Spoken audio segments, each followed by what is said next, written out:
Welcome to Between Authors. I am your host, author Adrian Lopez. If you enjoyed today's episode, don't forget to leave a like and a comment below. And don't forget to subscribe to the channel and hit the notifications so you don't miss all the amazing authors coming up. What is it that excites us as a reader? It's finding that author or book that you may never have heard of, sort of like the treasure hunt for a reader.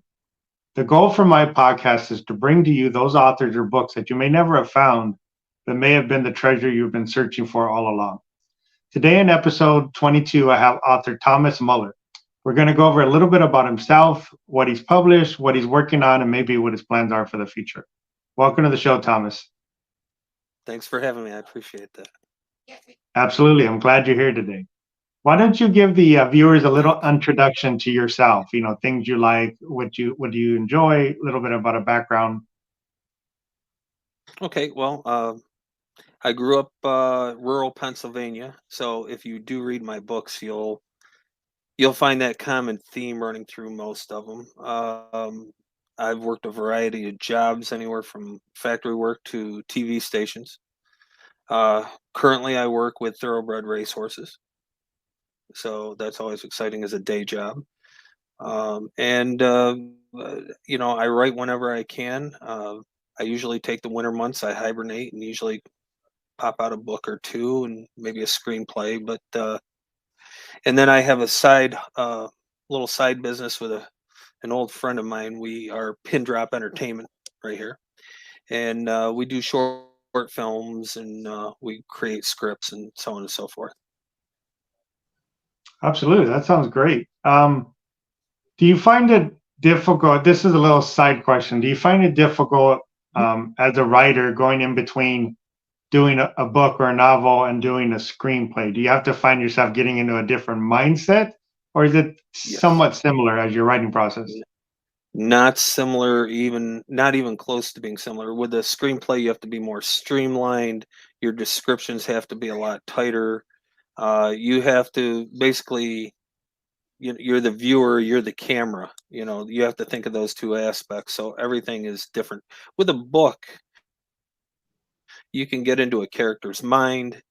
You can be free with your prose and really develop that. You can do a lot more with a book than you can with a screenplay.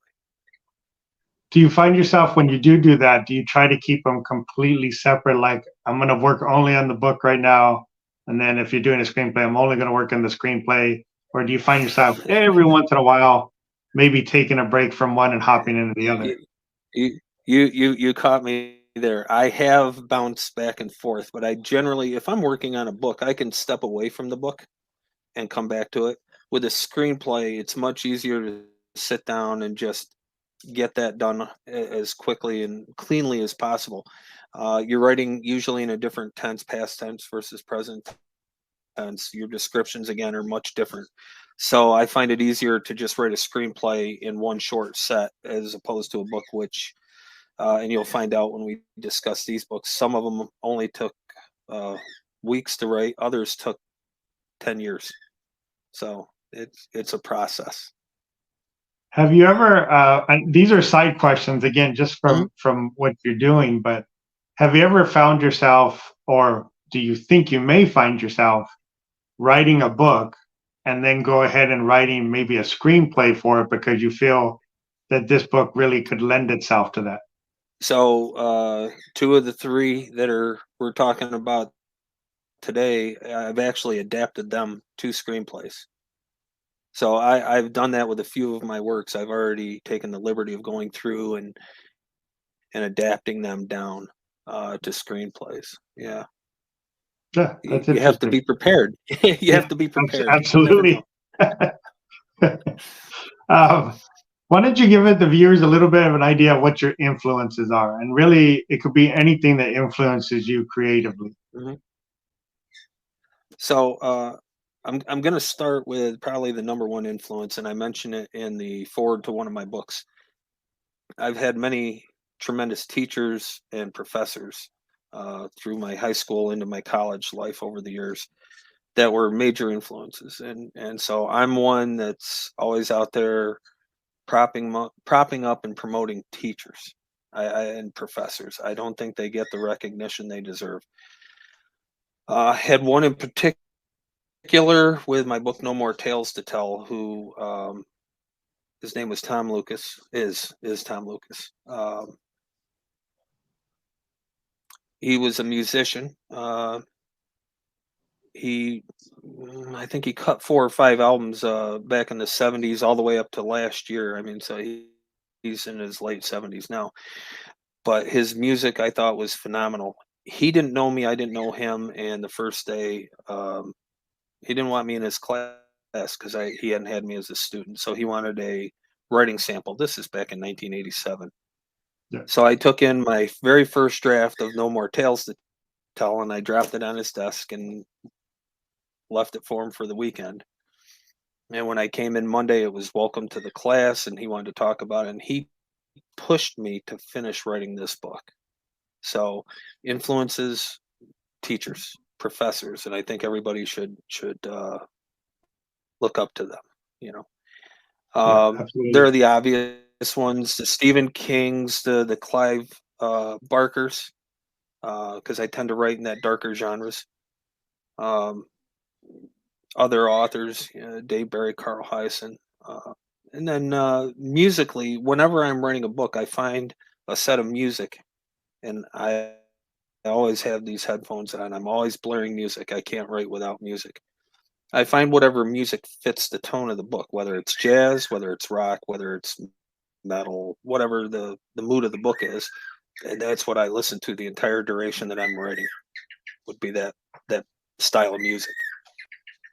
So. Yeah, that's interesting. I find myself the same way in terms of I can't do anything when it's super quiet. I have always had to have something on, right? Music, television, something in the background. It's always made me focus even better than the quiet. The quiet's never worked for me. Do you find that the music is almost like white noise? It's there, but it's not there. It really is. It really is. It's white noise on any of it, right? Like I said, whether it's television or the music, it's almost like you, like I said, it almost like makes you focus directly in front of you, where it's there, right? But like you said, it is white noise because you're not really listening to the song, or you're not listening to the television. It's just there in the background. It almost makes you, it's like when you put blinders on a horse, since you do that during the day. Yes. It's really this. It puts your vision here. And I've always felt it's worked great for me in that way. It's when it's quiet, at least for me, then because my mind does too many, just constantly thinking of things, ideas or something, then I find sometimes that it wanders too much, right? It starts going off a little to the side, and it's really that white noise, like you said, which is a good explanation for it, that keeps that focus on. It's very, very interesting. The one thing you said. No, they're fine. I don't know if you can hear my birds. Yeah, it's fine though. It's not bad. Well, they're 2 21-year-old cockatiels. They're 21 years old, and they're out here. They feel like chattering right now. So, again, white noise. Yeah. It is amazing though the ability to have that on, and people wonder how can you write with, whether, like I said, it's jazz or I wrote one screenplay with like an orchestra piece playing in my ear the whole time, because that was just the mood, the feel of it. But you hear it, but you don't really hear it. It's there. It just kind of sets the mood, So yeah, I completely agree on that side. And then to your point on the teachers as well, I mean that's always been an important part for anybody's growth, right? Is teachers. Everybody usually has one or two or sometimes several that made a difference in their life. But I think the bigger thing in that really is the support part of it, right? It's the support of your voice, of your work. And it was that little push that it gave you, that confidence, and this is great, keep going. Mhm. that gave you that push to do it, right? And it doesn't have to be basically from, say, a teacher or from somebody in literature or from another author. It Right. can be from anybody that just sometimes gives that little bit of support where you understand, okay, maybe I am doing something, because too many people in general question what they're doing, and don't trust their voice, right? And sometimes it's that little Oh, push that really absolutely. helps you Yes. along the way. Do you know, a few years ago, I'd been out of touch with him for over 30 years. And I contacted the university just to see where he'd moved on to. I knew he'd moved on, probably retired. And they put me in touch with him. And we caught up over many days. And I sent him all the books that I'd published up to that point.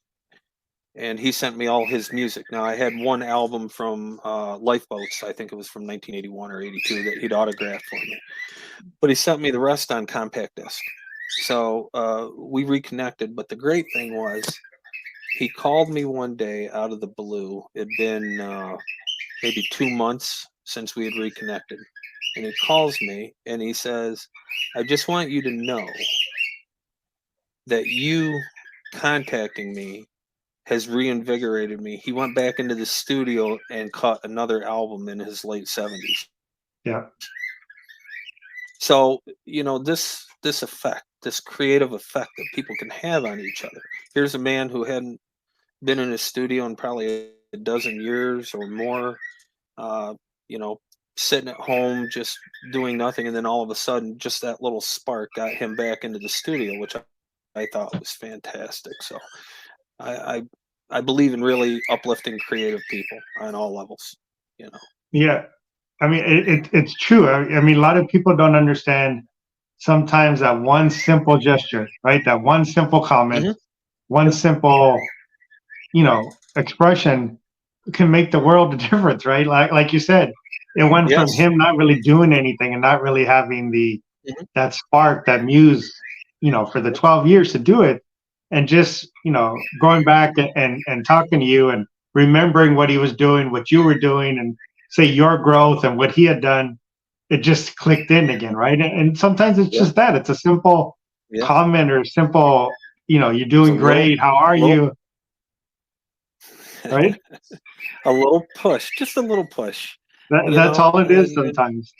yeah, Yeah, very positive push. interesting. People need the positive push. Absolutely, Yeah, absolutely. yeah, yeah. Everybody gets too much of the negative sometimes feedback, and not enough the positive.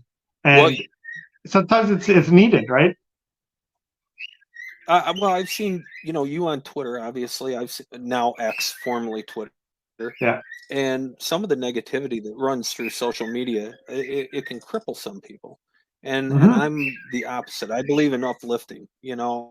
I always find value.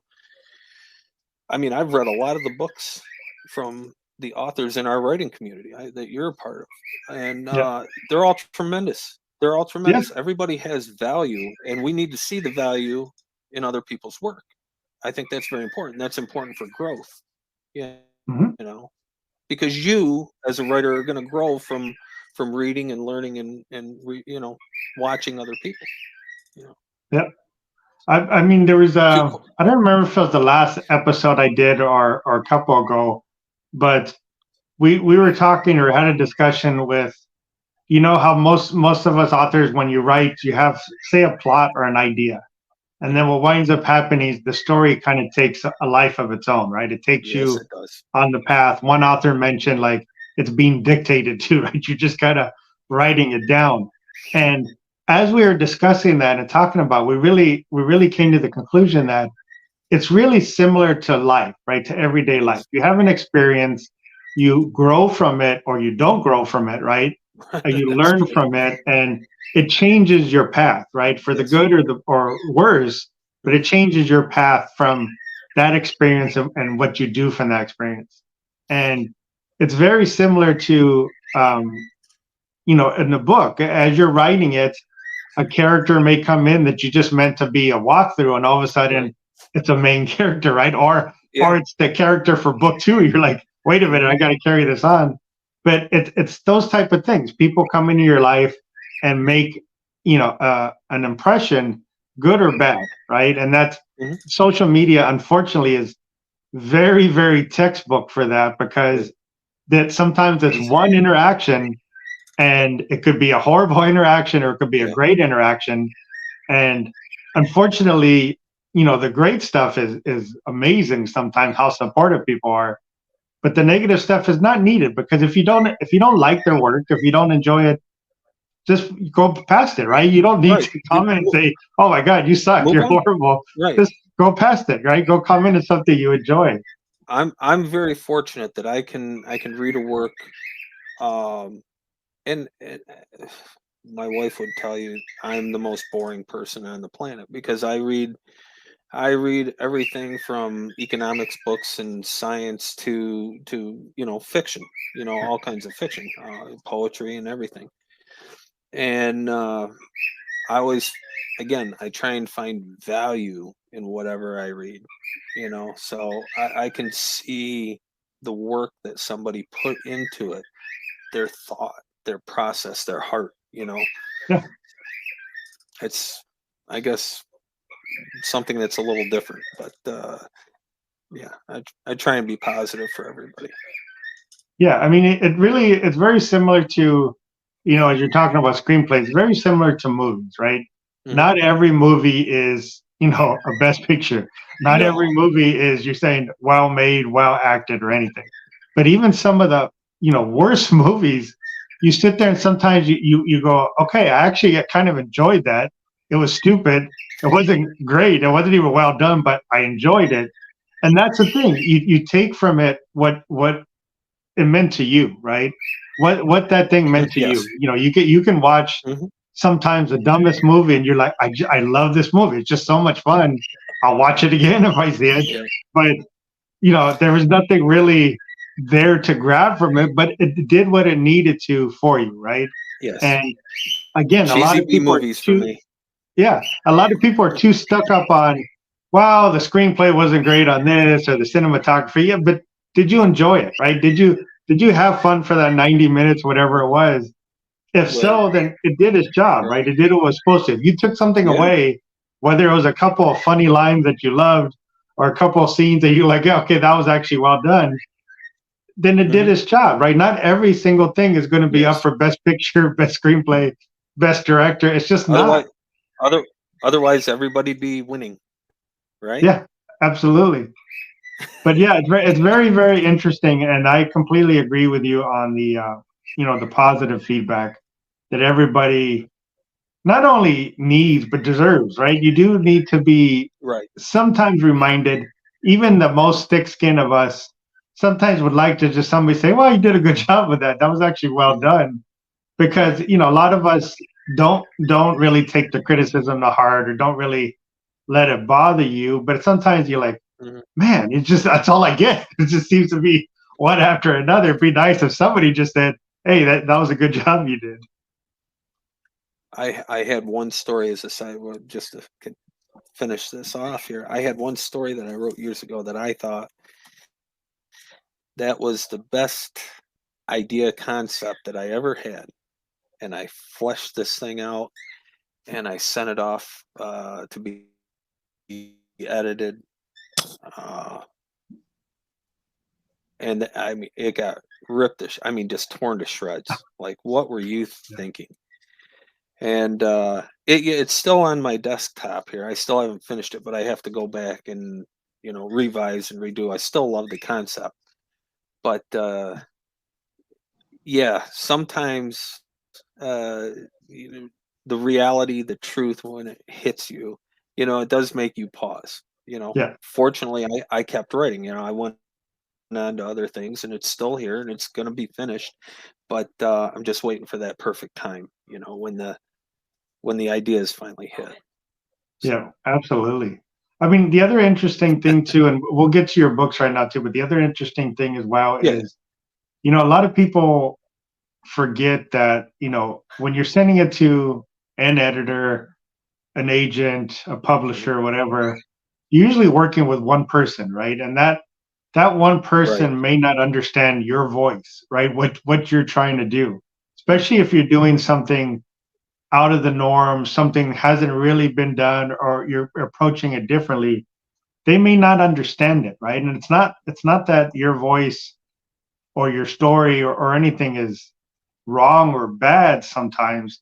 It's just maybe that's not the right person to understand that voice, right? And it's some I think writers get too caught up in the rejections, and sometimes you have to be patient. You have to find the person that understands your voice, right? Because there is, and I've mentioned this maybe too much on the podcast, but there's an audience for your voice, and Yes. it's the challenge is you finding them and them finding you. But there is an audience for almost everyone's voice, Mhm. right? And it's just you can't let yourself get so discouraged, when you get rejections because that one Mhm. person didn't agree with it, right? It doesn't mean it's wrong or Correct. bad. It means that it didn't fit what that person was looking for, that publishing house, or it doesn't fit maybe the style of that editor, Mhm. right? And that's the thing Correct. sometimes you remember as you're walking through these things. So there was a great interview, Writer's Journal or Writer's Digest. This had to be almost 20 years ago. And I used to read that magazine every month, both of them when they were out. And there was an interview with a literary agent. They used to do a 2-page splash, big picture, and then what company they work for in a short interview. And the one woman said the one day, and it stuck with me right from the word go. She said, "You're going to get rejected 99 times out of 100." Yeah, it's just the math. It's the way of the world. There are a lot of writers. There's many, so many agents, and she said, "You just need to keep trying because your voice for me might not be the voice for somebody else, and there's somebody out there that's looking for your story." She goes, "It just might not Absolutely. be me." And Yeah. so you need to hang on to that. And I would tell every writer that just keep going, keep chugging along, keep creating. There are people out there to read your work. Yep. Absolutely. And again, it goes back to really just being genuine to your voice, right? Because if you start Mhm. finding yourself changing it, it's really not your voice anymore. You're kind of making changes based on what Right. you think they want, and then it loses that genuine connection. Well, it loses the heart of the story. You Yeah, you you might change the characters up, and then your plot starts to change, and then what you were envisioning when you began the project is somebody else's project at the end. It's not your own. yeah, absolutely. That's, yeah, Yeah. it's crazy. Let's go over and let's discuss your books, right? Let's begin with Katherine. Alrighty. Alrighty. Why don't you Absolutely. give the viewers a little idea about what Katherine's about? Catherine is a mystery drama set in a small town in northern Pennsylvania, very rural area. Uh, it's uh, the beginning of the movie. There's a car that's found buried way off in a field under a patch of trees under a winter's worth of snow. It's March. So it's been snowing. Car just got lost there all winter. And a local farmer one day happens to spot it from the road, calls the town sheriff. And Sheriff Will drives out there, and a little bit about Will. He's exiled himself to this remote town at the edge of the county. He used to be a county sheriff, and he was in a horrible accident 20 years earlier and ended up leaving the county sheriff's department, put himself away out in the middle of nowhere. He's just a small town sheriff dealing with dogs and cats barking and cats up trees and minor stuff. Hmm. And inside the car when he gets there is a dead body. And for him, this is a redemptive moment, a chance for him to get back into the world, to be a true police officer again. But while all he's investigating this dead body inside the car, uh, his marriage it's crashing around him. His stepdaughter doesn't like him. I mean, it's a mess. So in the middle of all this, you have the past come back to haunt him. The state police become involved. The county sheriffs become involved, and it unravels pretty quickly.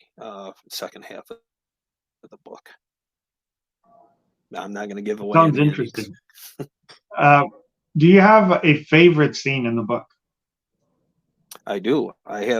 It's actually 2 chapters back to back. They're fairly short chapters, but they're very pivotal. And I link them together because it it shows the true character of Will, our main character, and then his family life. He comes home late one night. His wife's already in bed. The daughter's already in bed, and they get into an argument, a fight in the kitchen. And for the first time that we know, anyway, the fight turns personal. I mean, it gets just nasty. Things people shouldn't say to each other. And so Will ends up leaving the house, and that ends the chapter. He goes to his office and sleeps there. The next chapter picks up there when the county sheriff, his old friend from 20 years ago, comes in and wants to have a chat with him. These 2 scenes together are emotional. They are key to who our main character Will is, and so those would be, to me, my favorite 2 scenes, kind of lumped together. Did you find the character changing as you wrote the story, or did it kind Yes. of stay in your original thought process? Well, it changed in one way. So this book is the one that took 10 years to write. I had written it up to a certain point, and I didn't have the ending down. I had an idea of the ending. It was getting there. And so there was a course of change over that 10-year period. The more I thought about it, I knew where I wanted to go with it. It was just sitting down and figuring out how to write it. Yeah. And I'm very happy with it because of all the people that have read it. They didn't see that coming. So nice. Those are always the best parts, right? Those are always the best yes. parts of a book. Are you one who likes to plot the story, or you kind of take it as you go, or go back and forth? Free form, my friend, free form. Yeah. I let the story tell itself. Yes. Do you do Except it for one, and we'll chronologically? get to that one. Okay. Yes. Generally, yes. Yes. I have others but this one, yes. Okay. On the opposite side of that, for Katherine, did you have a hard scene in the book? Yes. And I knew this question was coming, and I thought about it. To be honest with you,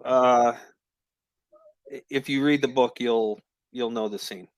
It's heartbreaking to read. It's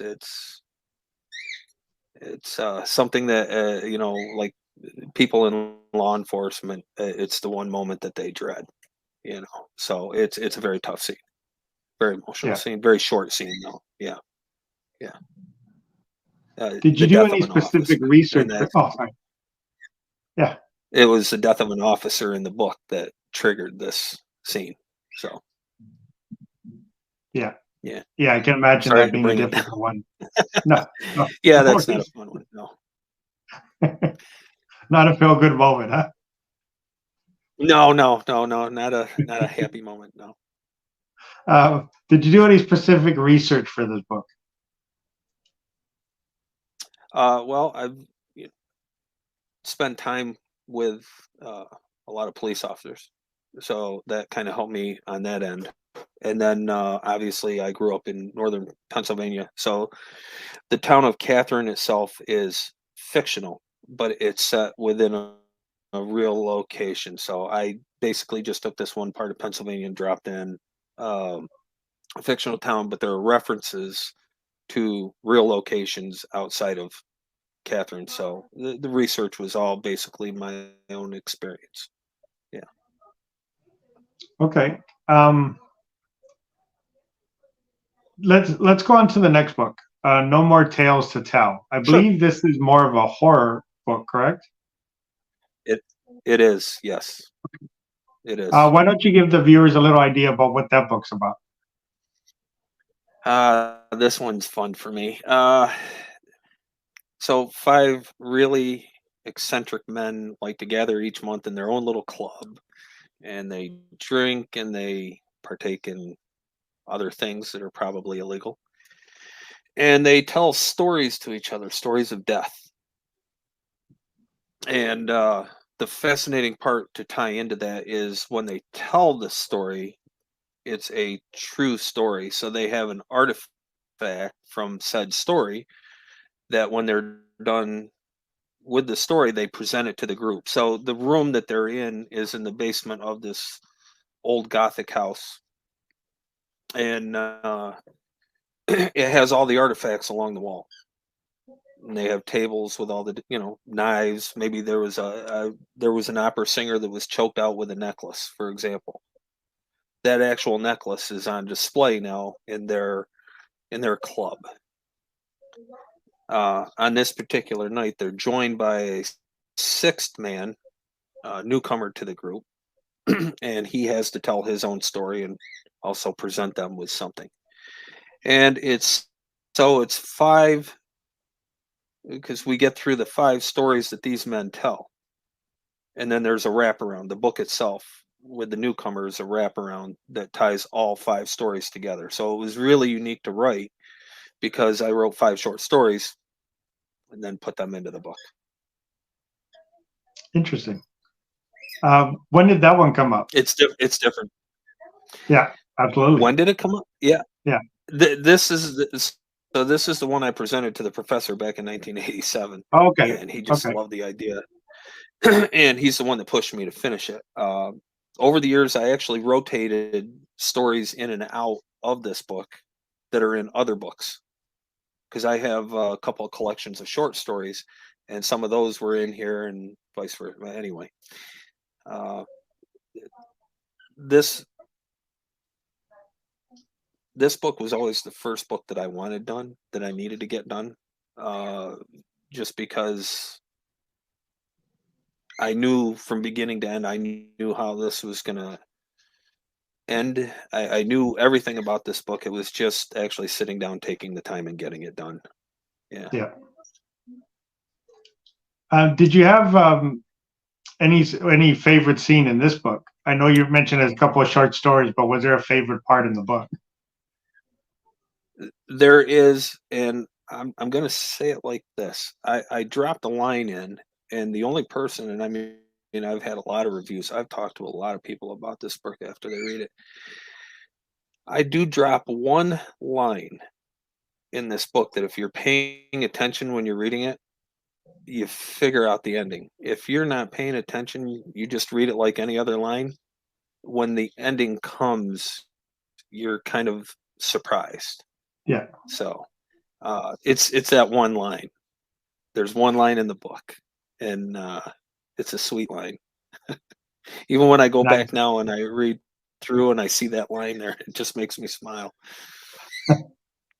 So it's almost like a little mini Easter egg that's giving you really the ending. That's interesting. Did any of the reviewers catch that? I mean, that bought the book? No, really. The only one that ever caught it was the professor back in 1987. Nice. He's the only one that ever caught it. On the opposite end, again, did you have a hard scene for this book? One of the stories in here, one of the 5 shorts, deals with domestic abuse. And when I was writing that, it's really it's violent and it's dark. And when I finished that story, I actually had to close the computer and walk away for a few days, because it was a very tough piece to write. So that one was difficult. Yeah, I can see that. There was another author I'd interviewed that he was a character, like a side character he wrote, and he was telling me that it was just such a horrible character that he wrote, but it was, everybody that read the book and reviewed it love the character, Mhm. right? So I asked him the Yeah, question, do you ever think you'll bring that character back? And he's like, absolutely not. It was too difficult to be in that mindset. And he goes, I can't imagine that's having right. to write an entire story that way. Yeah, yeah. And you know what? Uh, yeah, I've had a character like that. I've had one. And when I was writing this story, I said I should just stop. Again, I know we're getting off on a side tangent here, but it's one of the short stories in one of my other books. And I had this idea in my head and I couldn't shake it. So I just sat down to write it and get it out of my head. I figured if it's written and it's done, it's gone.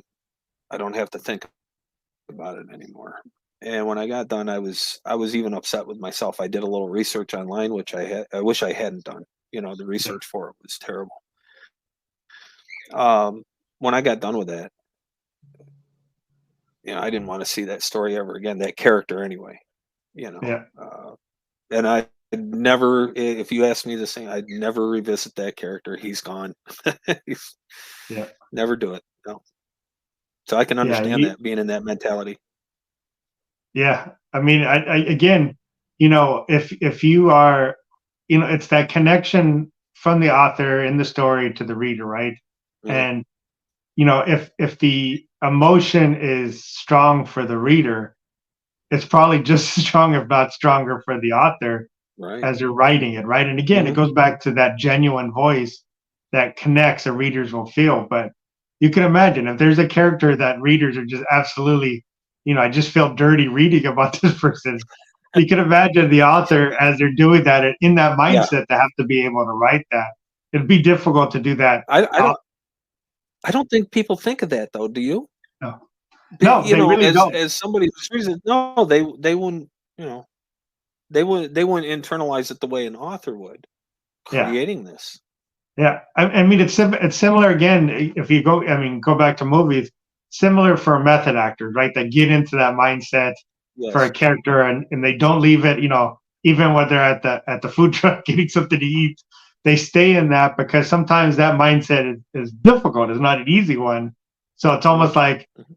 just let me get into it and come out, and then you have stories of some of them that have trouble coming out of it, right? That don't Right, seem to quite right. come out of it fully, and it sometimes, yeah, nobody thinks about that because when you're writing that, you have to be, for it to be genuine, for the connection to be felt for the readers, you have to be in that mindset, right? And if it's very dark mindset, very disturbed Yeah, mindset, you're in there for as long as it took you to write that scene or for as long as that character's around in the book. you're absolutely right, 100%. And that's why, to be honest with you, I mean, I had to write it just to get it out of my head. That idea just wouldn't leave. But I was happy when it was over. I really was. Yeah, I can see that. Um, I know you're talking about the research you did for that, but that's a different book. Did you do anything for the Right, More right. Tales to Tell with the short stories?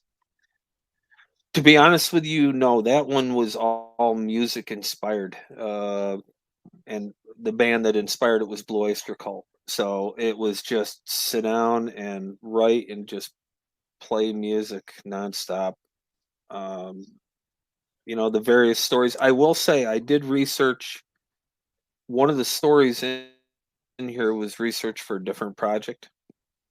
There's one story in here that's actually based on something true.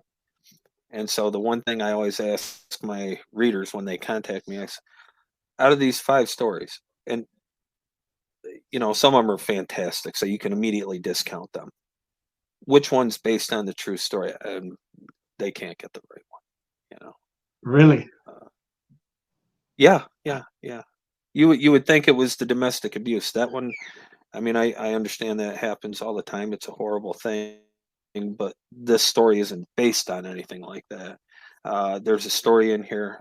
I'll give it away. I'm done asking people. There's a story in here called Ice, about 3 people hiking up a scientific expedition to retrieve some data from a station, and they get stuck in a winter storm up in the mountains.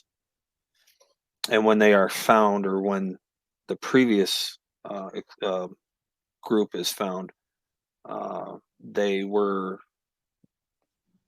killed inside their tent.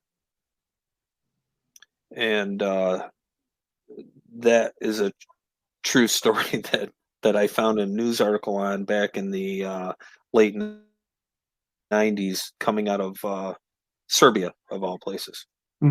They found a group of people that had been killed, murdered, whatever, inside their tent up on a mountain. They were scientists doing experiments, and obviously there's no trace or trail of who or what did it. So theories obviously take.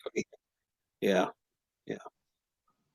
So sometimes it's fun doing the research. You come across something that I never had an idea for, and then all of a sudden I'm doing research on something else, and hey, look, here's a story. Yeah, I mean, it is in general very interesting how some of these ideas come about, right? Like you said, it could be an article, sometimes it could be a picture, sometimes it could be a simple thought, and it just starts, taking its own little journey from that. So it's always very interesting where you get, the inspiration from as sometimes these stories come about. I agree. It's the next one then is gonna you just led perfectly into the next one. The Kelleher, correct? The Kelleher, yes. Yeah. So why don't you give the viewers a little idea what that book's about?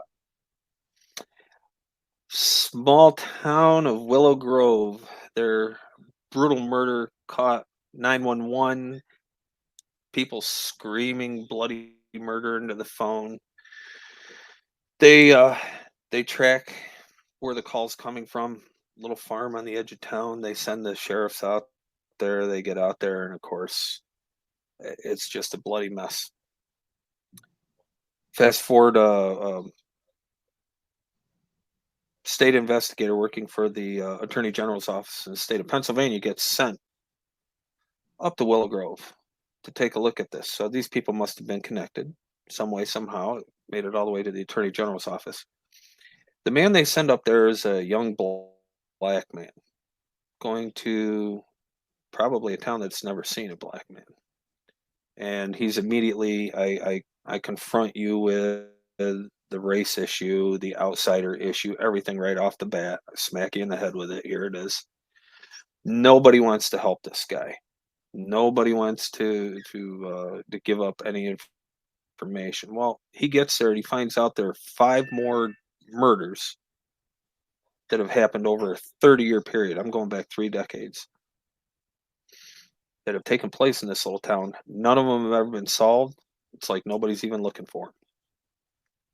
The more he digs into it, though, there's something greater than just a random killer out there,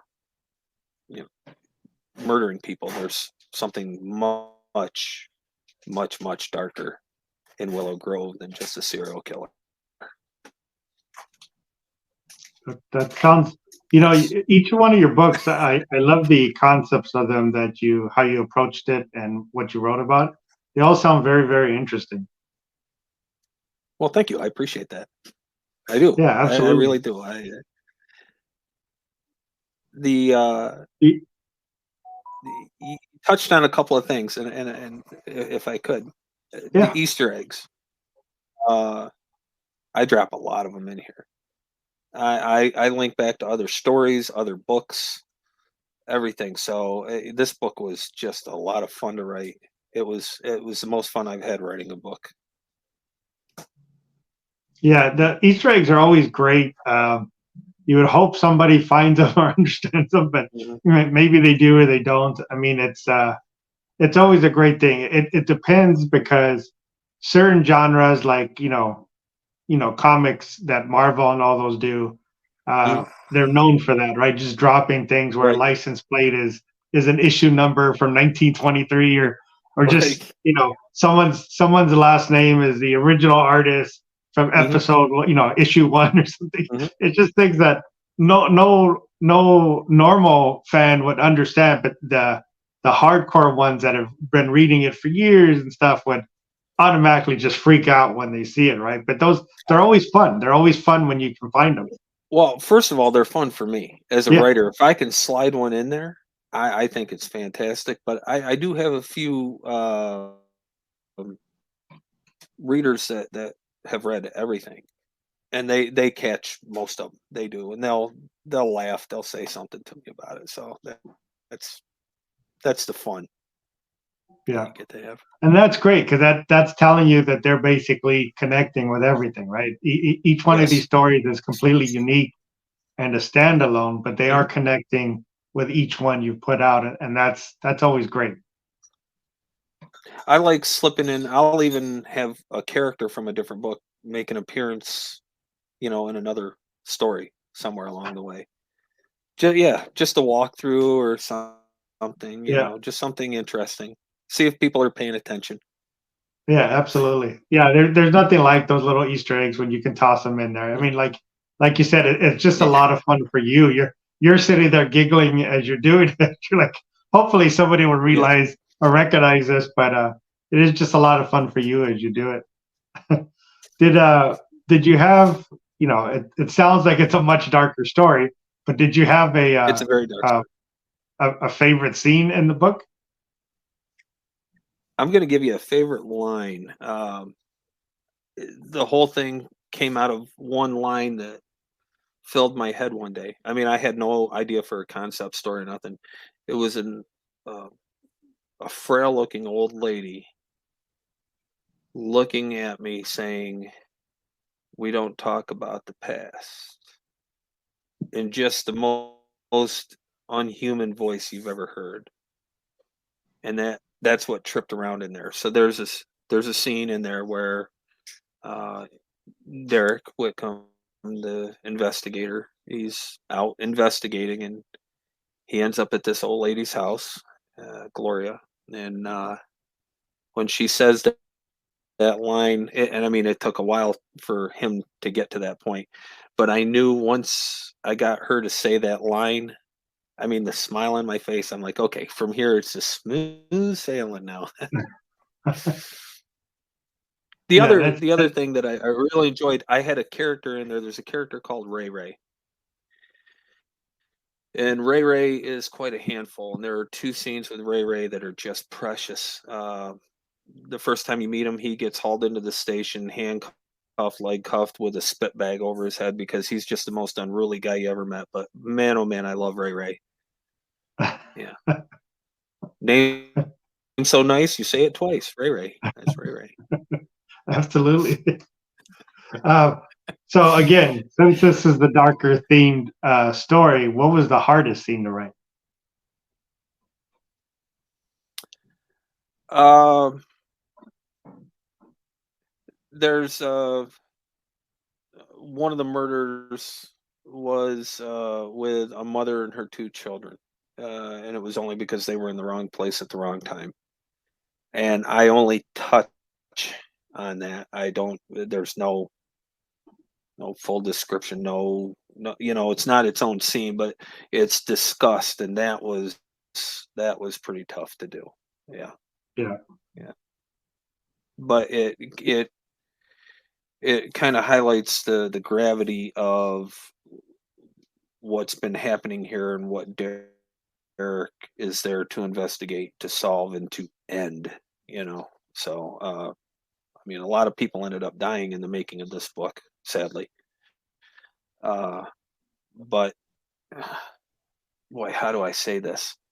If I could say for a horror, crime thriller, horror, it has a happy ending. I guess I don't know if that's true or not, but I see it as a happy ending. So you know, yeah. it's it's that little the blue sky in the eye of the hurricane, right? Right Yeah, in the dead yeah, we're in center. the eye of the storm. Yes, we are. Eye of the storm. Yes, sir. Um, did you do specific research for this one? For this book? Again, the location for this was in that northern Pennsylvania region, so it was a lot of personal history. Again, references to places I had already known and stuff. In terms of research, anything reading or online, no, uh, uh, not a lot there. But I did have. It's the only book. the only one out of the 7 where I had copious amounts of notes. I had pages and pages and pages of notes because I'd be writing this story and a new thought would come to me and I'd jot a note and then I'd have to flip back 5, 6, 7 pages and connect it to, because this is also a little bit of a mystery too. You need to figure out what Derek's trying to figure out, so it was a big mystery as well. And yeah. That sounds great. So you have 7 total books, correct? Correct. Yeah. Yes. I just want to remind the viewers that we will leave the links for everything for Thomas below, so you'll be able to find all of his works, website, or any other socials he wants to put on there to be able to contact him. Future, is there anything you're working on currently or stuff you have planned going forward? So right now, currently working on a book called Kaleidoscope with my pin drop writing partner, Eugene Mott. Shout out to Eugene. And it's something completely different than either of us have ever done. It's got a dark bent to it, but it doesn't fall into horror. It's something existential, let's just say. It's quite different. So we're in the process of finishing that up. And then I'm working on another book called The Fireside Alliance. I started working on that last winter, didn't finish it. We'll finish it this winter. And as I was writing this, you brought it up earlier in the podcast, how things kind of take a change, take a turn. This book I now see as a companion piece to No More Tales to Tell, whereas when I began, it was its own standalone book, and now it's going to be kind of a companion piece to that, maybe a sequel, a prequel, however I finish it. But yeah, so those are the two books I'm working on right now. Goals, for the future in your writing, is there anything you would like to accomplish, other genres maybe that you haven't touched on that you may want to try to, stretch yourself into, or just ideas or stories you'd like to do at some point?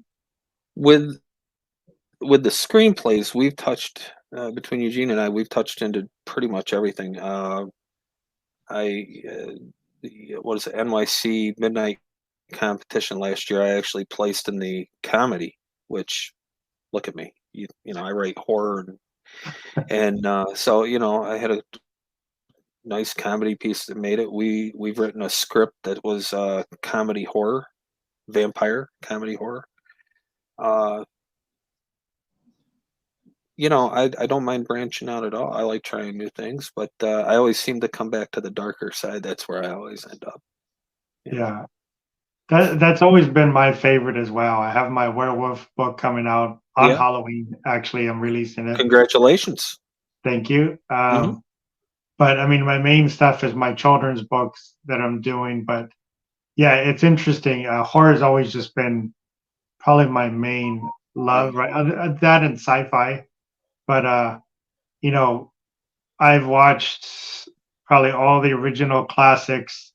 I'm just at the perfect age, right in the 50s, right in the middle there, where I watched all the original classics, the Universals. I watched all the Hammer, their versions of all the classics, all the newer stuff. So it's just always been something I love. And it kind of goes back where you're saying, not every one of them is a great movie, but there's always something to take away from it. Just right. Entertained. And you got something from it. And that, again, that's really all that matters a lot of times. It doesn't, I hate going into it and they're like, oh, this, the storyline. I'm like, yeah, but I had fun for 100 minutes. I enjoyed that. I didn't care that it wasn't well written or the character had no substance. I was having fun. I enjoyed the whole thing. Let me ask you one question. Yeah. We're in the same age range here. Are Dario Argento fan? Italian horror? Yeah, I do like some of them too. I don't think I've seen everything. I've watched just about everything I can find. I'm a huge I'm a huge foreign fan in general because I'm a big Mm, Japanese cinema fan since I was a kid. okay. But I find myself watching tons of movies from other countries. I mean, for horror alone, you have all those originals that Japan did that we redid. You know, with Yeah. The Ring and The Grudge and Yep. all those. Right. Right. Um, but I do. I have seen some. I do love them. I've watched a little bit of everything, so I have a good foundation of horror in general because I grab it from everywhere. So his, I want to say it's 1974. Deep Red Hatchet Murders. I think it was called Deep Red. Um, that that's a movie right there. Now, if you were to sit back and watch it now, you'd say the acting is horrible. Half of it's in Italian, the other half's in English. You got subtitles. I mean, it's sketchy. You know, the camera work isn't always the best. All right. I I absolutely this is a film that makes me love the horror genre because you're hit with such a wallop at the end when you watch Deep Red and your protagonist is running through that apartment. And I won't give away what happens for those that haven't seen it, but you have to watch that movie because the Italian horror back then was fantastic, and Argento was just a master at his craft. I mean, he could tell a story and shock you, and I mean, you feel like you got hit with a gut punch. I mean, it's Yeah. yeah, just love that horror. Yeah, Yeah, I mean, and it's interesting too because horror is the one genre that I think you've had some real classics when they had very little money, right? Because you have to be so right. creative in how you approach it. Yep. And I mean, you can go back to like the original Texas Chainsaw Massacre, no budget, but great little film. The original Evil Dead, they redid it with more money, but the original Yep. one's a great little story. I don't know if anybody ever saw it, Yeah, but the original Pumpkinhead was a great little, I and did. and they had no money, right? There's no money, so Lance. you have to get No. much more creative with the way it's approached, the way it's presented, and that's always led to just some great little horror movies, right? And their own in their Yeah. own right, they're great little movies. And it was Yeah. forced because they had no budget. There was no budget there, right? But again, you would go back and somebody that's overly critical on that would be like, "Well, it's not well written." But just look at what you took from some of these works of art is that they basically had like a $50 bill that they went in with, right? And that Right. had to include the Yeah. lunch that they were going to eat. And they're able to act right and give you enough to carry you through that story. And it's just, it's the one genre that you can really get away with it, right? With just some lighting, some different approaches. And Yes. you really appreciate that part of it because of what you can do sometimes with very, very little. Mood and atmosphere. That's most of what your horror film is, mood and atmosphere. Yeah, If you get the right setting, you know, like you said, with the lighting and everything, you can do a lot with it. Yeah, absolutely. tremendous. Yeah. Yeah. Looking forward. I haven't had the chance to read any of your stuff, but I am looking forward to read some of these because I do think they're very interesting. Um, Well, love the ideas of some of the ones that you have here. I'm really looking forward to those. I I appreciate that. No problem. I just want to remind again the viewers, I will leave the links down below for all of Thomas's works, website, whatever else he has available for you to be able to contact him. If you enjoyed this video, please leave a like and definitely leave a comment for either Thomas or myself. If you have a question or just want to, let us know what your favorite part was. And definitely don't forget to subscribe and hit the notification so you don't miss all the amazing authors coming up. Really, again, want to thank you for coming on, Thomas. I really enjoyed this. Love the I conversation. I Love learning appreciate about you all your having me. stuff. I Absolutely. appreciate you having me. I really do. Thank you. No problem. Thank you again for coming on. And thank you, the viewers, as well. Goodbye. Thanks. Bye bye.